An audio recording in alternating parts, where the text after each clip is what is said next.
हर घर तक पानी पहुंचाए जाने के लिए लागू की गई जल जीवन मिशन योजना के तहत किया जा रहा काम गुणवत्तापूर्ण और तय समय में होना चाहिए। यदि कोई ठेकेदार या अधिकारी सरकार की इस महती योजना में लापरवाही बरतता है तो उनके खिलाफ कड़ी कार्रवाई की जाएगी। गुणवत्ता विहीन काम मिलने पर ठेकेदार को ब्लैक लिस्टेड भी किया जा सकता है। ये बात प्रदेश सरकार के पीएचई राज्य मंत्री बृजेंद्र सिंह यादव ने दिवाकर न्यूज से खास बातचीत करते हुए कही। कोरोना काल में कोविड प्रभारी मंत्री के तौर पर अशोकनगर जिले के प्रभारी बनाई गई पीएचई राज्य मंत्री रविवार को ऊर्जा मंत्री प्रद्युम्न सिंह तोमर के साथ रहे। इस दौरान उन्होंने दिवाकर न्यूज से भी खास बातचीत की और कोरोना महामारी, रेत का अवैध उत्खनन सहित अन्य सवालों के खुलकर जवाब दिए। कोरोना की दूसरी लहर से जिस तरीके से अगर लड़ने का प्रयास किया है तो अशोकनगर जिले के कोविड प्रभारी मंत्री प्रदेश सरकार के पीएचई राज्य मंत्री बृजेंद्र सिंह यादव का नाम पर आएगा। उन्होंने कोरोना की दूसरी लहर से निपटने का किस तरीके से उन्होंने प्लानिंग की, आइए उनसे हम बात करते हैं।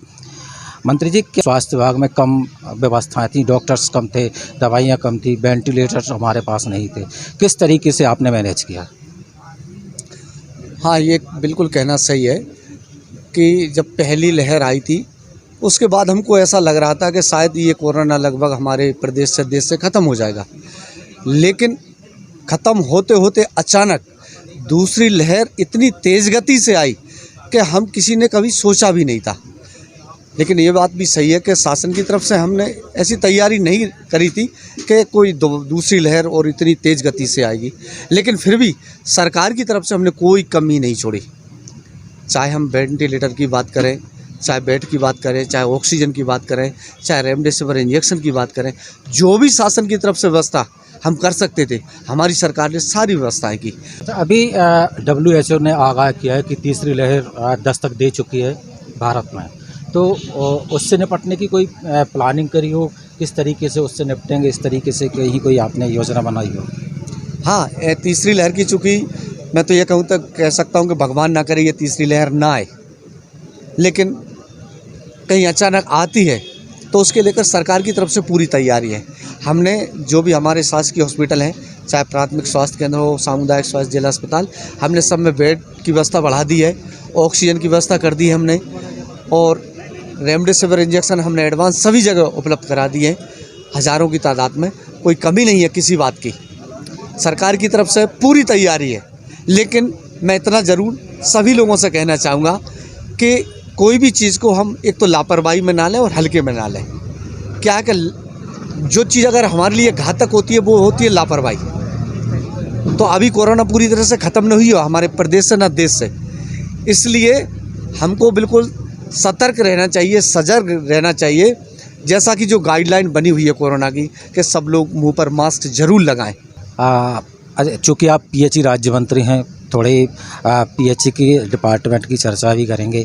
आपने देखा है कि वर्तमान समय में हर जगह, चाहे वो कस्बाई स्तर पर हो, तहसील स्तर हो, हर जगह पेयजल योजना के तहत टंकियां बनाई जा रही हैं, पाइपलाइन, लेकिन इनमें बहुत काफ़ी कुछ अनियमितताएं देखने को मिल रही हैं। कहीं पानी की सप्लाई शुरू नहीं हो पाई, कहीं बनने के पहले ही टंकी डैमेज हो रही है, कहीं पाइपलाइन डैमेज हो रही है। तो क्या मान सकते हैं कि इसमें अनियमितता बरती जा रही है या इसकी मॉनिटरिंग ठीक तरीके से नहीं हो रही है?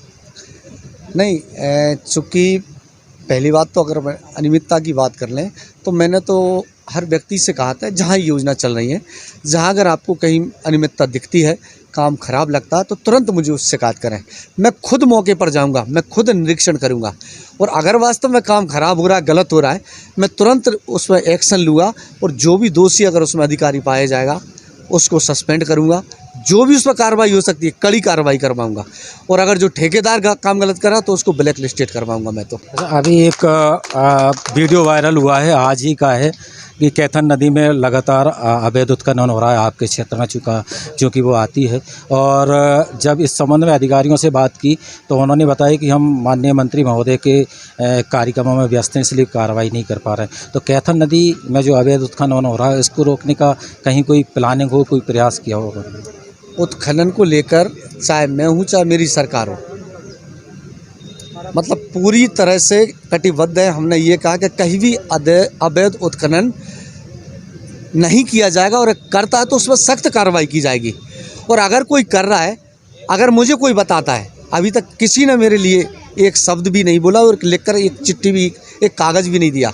अगर कोई मुझको देता है और फिर उस पर अगर 24 घंटे के अंदर कार्रवाई नहीं होती है तो इसमें ये समझ लेना कि फिर मैं दोषी हूँ। अगर कोई मुझको ये सूचना देता है, मेरे पास शिकायत करता, तो मैं पूरे ज़िले में कहीं भी अगर इस तरह की घटना घट रही है और अवैध उत्खनन हो रहा है तो मैं उस पर तुरंत कार्रवाई करवाऊँगा। योगी सरकार का जो जनसंख्या नियंत्रण कानून है यूपी का, आप किस नज़रिए से देखते हैं उसको? अब ये चूँकि यूपी सरकार का फैसला है, लेकिन हमारी सरकार का भी कोई फैसला नहीं है। जो सरकार फैसला लेगी हम। तो ये थे प्रदेश सरकार के पीएचई राज्य मंत्री बृजेंद्र सिंह जी, जिन्होंने विभिन्न मुद्दों पर बेबाकी से अपनी राय रखी। दिवाकर न्यूज़ के लिए अशोकनगर से श्रवण ओझा।